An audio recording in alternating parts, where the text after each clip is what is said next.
It's the end of 2023 and a distraught Albanese has to face the media. The day simply couldn't have gone any worse for him. Despite the early honeymoon, Albo had been slipping in the polls throughout the second half of the year, and after a slow start, Dutton finally had his victory, a decisive W in the culture wars as Australia voted no to the voice to Parliament. What was particularly worrying for Albo was that New South Wales was one of the biggest no-voting states, which didn't bode well for the 2025 election. Labor simply wasn't ready for another decade in the wilderness, but couldn't repeat the mistakes of Rudd Gillard by replacing leaders at the top. Instead, they needed an outsider. Someone who sat on the right of the culture wars who could nullify Dutton's main weapon, yet at the same time someone who was pro-Labor and had a track record of voting red. As Albo sat nervously at the head of government, one of his backbenchers, Dan Repicoli, was engineering a move so bold yet so brilliant that it could only come straight out of Newcastle. What if Labor went into the 2025 election with Isaac Butterfield as its leader? Yep, you didn't misread the title. We're seriously doing this. I have to thank our anonymous Year 12 patron who cashed in his Year 12 perk with this idea, and this one gets real. So we pick up the story at the beginning of 2024 with Albanese badly sliding in the polls. Albo's big ticket item that he'd put his name to was The Voice, and it had resulted in failure. As far as his backbench were concerned, they weren't stoked on risking losing their jobs in just a year's time. So this backbencher right here is key to the story, Dan Repicoli. Now, he's the representative for Hunter, is an ex-Olympic shooter and represents a mining district. Safe to say he's on the alpha wing of the Labor Party and certainly bucks the soy boy stereotype. He's actually pretty widely disliked in the Labor Party because he was a captain's pick by Albo for Hunter and wasn't chosen by the rank and file of the party. And to shirk that negative perception and gain influence within the party, Repicoli came up with a Machiavelli ploy. Spearhead a coup against Albo and bring in someone who's seen to represent the common Australian. So Repicoli worked the phones and secured over half of caucus to call for a spill. However, Kevin Rudd's parting gift to Labor were new rules that required 75% of caucus to remove a sitting Prime Minister, and so Repicoli had to go to the inner circle of cabinet. But the spill would be no good if there was no challenger, and to that, Repicoli took Isaac Butterfield to a Knights game in Hunter Stadium, where he made his pitch. Sharon Clayton resigns as Deputy Speaker and the member for Newcastle. Firstly, they get a Liberal MP to become Deputy Speaker, and because they have to abstain from voting, Labor effectively gains 2 votes in the lower house. As Newcastle goes to a by-election, Labor would then put the Buttsman forward for pre-selection. Inevitably, Newcastle would be won by Labor, and from there, Butterfield could challenge for leadership of the party. Repicoli left Butterfield with that pitched as he worked on the inner cabinet. After 3 days, Butterfield replied, "I'm in." As leaks reached the media and the story started to break, Butterfield admitted on his podcast that talks were happening. As the story swirled, it only put increased pressure on Albo's cabinet, who buckled, before caucus even went to vote. Albo knew that he'd lost over 75% of them and he tearfully resigned as Prime Minister. Chris Bowen entered as interim Prime Minister and announced that Clayton had resigned as Newcastle's member and that a by-election would be happening in 2 weeks. The quick timing of the by-election played perfectly into the hands of Butterfield, who could so easily campaign on social media, while his talented and well-spoken opponent Keegan Mason didn't have enough time to make crucial campaign visits. Butterfield was now officially a Member of Parliament and by Monday was unanimously elected to be the leader of Labor and therefore Prime Minister of Australia. As he emerged from caucus to face the media, nothing could hide the grin on his face as he became Australia's youngest ever Prime Minister. Aghast, the media hit him straight away asking if his election was a desperate ploy to drag Labor to the right. Butterfield responded, "I'm not left, I'm not right, I'm common sense." Butterfield then shocked the reporters by announcing that he was calling an early election and that Australia would head to the polls on November the 16th, 2024. For Butterfield, his challenge wasn't going to be in picking up potential Liberal voters, but ensuring that Labor voters then didn't bleed to the Greens in Melbourne, Sydney and Brisbane. As a result, Butterfield hired none other than Friendly Jordies to be his campaign manager. Despite Jordies' aggressive commentary, he actually told Butterfield to campaign defensively and act like an opposition leader.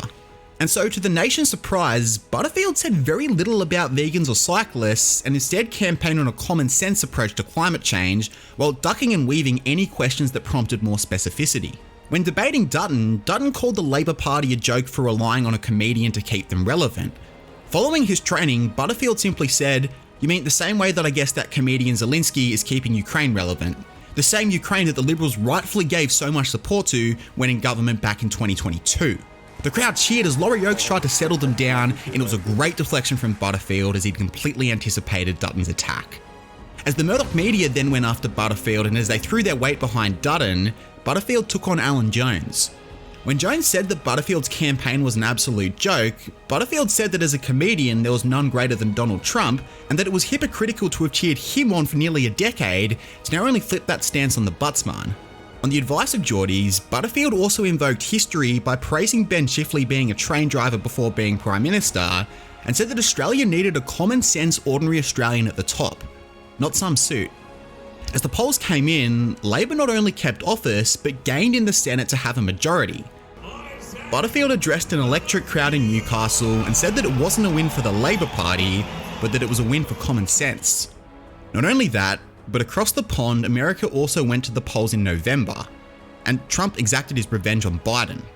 In his first call with the president, Trump praised Butterfield for his funny videos and for rejecting the quote-unquote radical left. This relationship would end up being very important.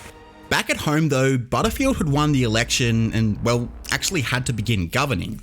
However, before the election, Butterfield got a captain's pick for the Senate, to which he put in Neil Kohatka. Now, why would he exchange his job as a comedian for one that's quite boring and cushy? Well, this was done on the condition that he would become Minister for Communications and get his hands on the ABC and the SBS.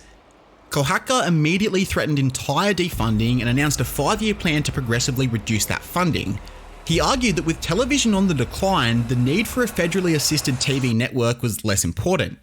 When Matt Canavan asked him about the importance of supporting high-quality art, Senator Kohatka simply said that if the ABC brings back Chris Lilly or the SBS brings back Housos, then we'll talk. In response to Repicoli helping him take the job, Butterfield promoted him to the ministry, making him Minister for the Environment. And it was here that Butterfield began Operation Cattle Ranch. Much of Australia had become increasingly desertified, and Butterfield appealed to the research of Alan Savory, who argued that desertification could be fought not by reducing cattle numbers, but instead by increasing them. This was because their manure provided fertilisation for the grass, and they were natural grazers, which meant grass didn't have to be cleared through fire, which damaged the topsoil and allowed carbon to be released from underneath. Butterfield announced the anti-vegan scheme in which the federal government subsidised cattle farmers in designated outback areas. This would incentivise farmers to move to the outback and increase their cow numbers. After this, Butterfield declared a flat-out war against veganism as his government then whacked a 15% tariff on all soy imports, greatly angering Brazil. And the angering of other nations didn't stop there as he declared a whole new set of foreign policies. Operation Peace in the Middle East saw Australia withdraw any stance on Israel-Palestine. When asked if the government referred to East Jerusalem and the West Bank as occupied Palestinian territories, Butterfield simply said that's for them to work out. Butterfield then annoyed China by going ahead and banning TikTok for anyone under the age of 18. When asked if it was a national security issue, he simply said that raising a generation of soy boys is the greatest national security issue. On top of that, the Butterfield government also covertly supported the West Papua National Liberation Army by supplying arms and anti-drone laser defences. These were to be smuggled into the Indonesian jungle by ASIS agents. When ASIS asked why Butterfield was so intent on defying the rest of the world to spy in Indonesia, he said 5 words: "We haven't forgotten Chappelle Corby." Embarrassingly for Butterfield, ASIS leaked the operation to the CIA, who then leaked it to CNN, and the story gained international coverage. At home, Butterfield also pushed a heavily ideological domestic agenda. His government passed a new set of laws which Butterfield called the Tour de Common Sense, in which cycling was prohibited from major roads with the exception of designated lanes in metropolitan areas. As well as that, Butterfield also approved a huge $500 million cultural heritage grant, which went to the National Rugby League to combat declining numbers in the game. But apart from the culture wars, Butterfield had a pretty hands-off approach to governing, allowing Jim Chalmers to manage the Treasury uninterrupted. However, as 2025 rolled around, Butterfield boarded a plane to Peru for the 2025 APEC Summit. And in that summit, he had his first meeting with Xi Jinping. As the two posed for a handshake, the Buttsman towered over his Chinese counterpart before they broke away for talks. Xi was obviously annoyed at the complete TikTok ban, as well as accusing Butterfield's Indonesian intervention as an attempt to destabilise the Pacific. Butterfield responded that he was only copying China's own policy towards youth and social media, to which Xi Jinping queried where the ban on US social media was. Butterfield then tried to flatter him by saying they simply weren't as good as China at developing addictive apps, and assured Xi that the decision had nothing to do with the CCP collecting data. Xi said China was considering reinstating tariffs on barley and lobster if the ban wasn't lifted. It was a tense conversation and one that would prove influential. As Butterfield was working the room, he passed the newly elected Prime Minister of New Zealand, Carmel Sepuloni. Sepuloni gave him a very cold greeting and said that New Zealand hadn't forgotten his Christchurch jokes from when he was doing stand-up. A reporter picked up on this encounter and the aggrieved ABC broke the story.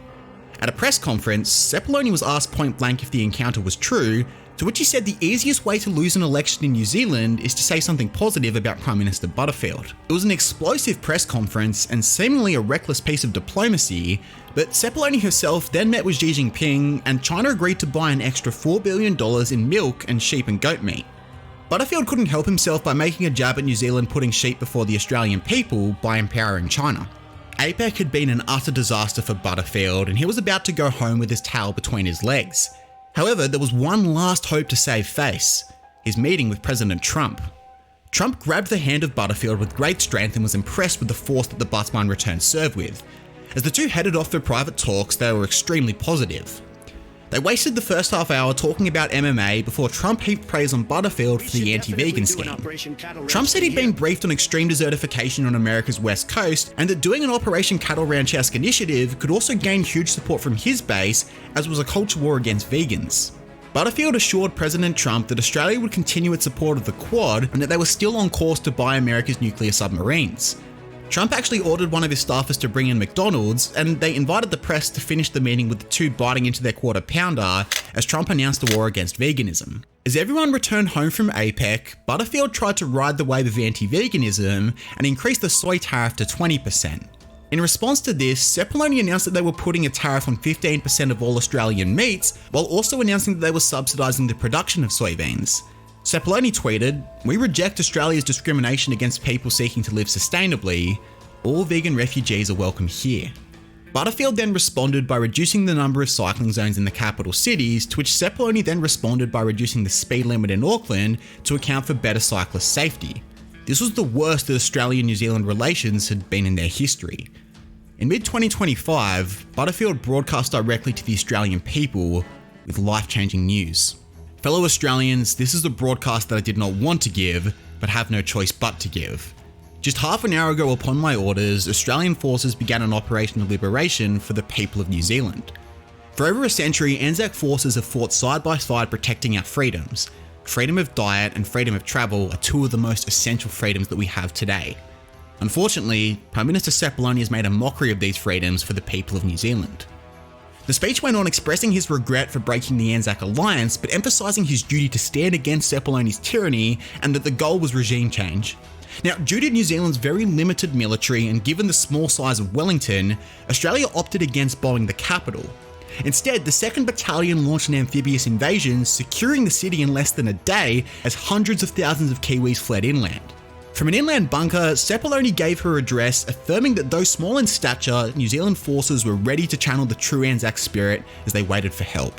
She finished by saying that Butterfield had written himself into the wrong side of history and had picked a fight with the whole international community. As a day passed, America was awfully silent. As Trump gave his address, he called it an unwise move from Butterfield, but that there were two sides to the story.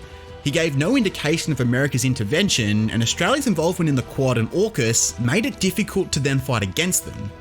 Alternatively, China weren't silent.